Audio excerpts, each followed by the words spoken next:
Sukad pagsugod sa soft opening sa night market sa Oval Plaza sa Jensan kaniadtong Agosto 22, gibutsyag sa City Tourism Officer ug City Economic Management and Cooperative Development Office nga mukabat sa sobra 5,000 ka tawo ang nagasuroy sa lugar ug dako kining tabang sa paglambo sa turismo sa syudad. Kung per day nga in and out sa tao, kung per day natin sa siguro na sa 5,000 to 7,000 per night.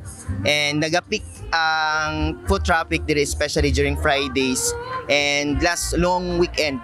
Murag ang nahitabo gani mura na siya katong final night sa Tuna Festival nga daghan kay tao diri. Puno-puno gid ang area. Pero dili ang nakanindot lang sa Plastada this year is walkable, breathable, comfortably ka magsuroy diri kay nindot ang Plastada sa ato ang flea market this year. Nahimutang sa lugar ang kapin 260 nga mga vendors nga namaligya og klase-klaseng mga produkto. Sigun pa sa opisyal, hugot nilang gimonitor ang mga vendors sa Oval Plaza kung naminti na ba ang hustong paglabay sa mga basura ug naatiman ba ang mga customer gumikan kung makasupak dinhi ang mga vendors isyuhan sa Waste Management Office og senro og citation ticket og dakong posibilidad nga dili na kini matugutang mamaligya sa sunod nga mga katuigan. Mao ginato makita ang naagi potential si General Santos City as to gastronomic offering sa tourism.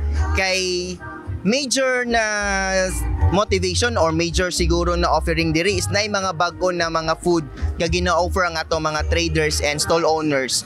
And siguro nasa mga 50% to 60% ang atong food stalls diri nga sila mga bagong mga street foods and other food offerings more than gina-offer nato previous na mga festival market. So usually ang pinaka-attraction diri dili gitong event, dili ang activity but ang ilahang experience mismo sa atong nagkadaiyang mga bagong food na gi-offer sa atong mga nagkadaiyang mga stall owners. Alang sab sa magbarkada nga misuroy, nindot og affordable ang mga baligya sa Oval Plaza. Enjoyable gid siya ang event, ang ilang peryahan, nindot pud siya tapos mag-enjoy gid ang mga tao. Tas ang food quality okay pud siya. In terms sa iyang mga dry goods, pwede pa siguro siya i-develop kay mostly ako makita pare-parehas sa mga baligya ba. Pero overall it's good.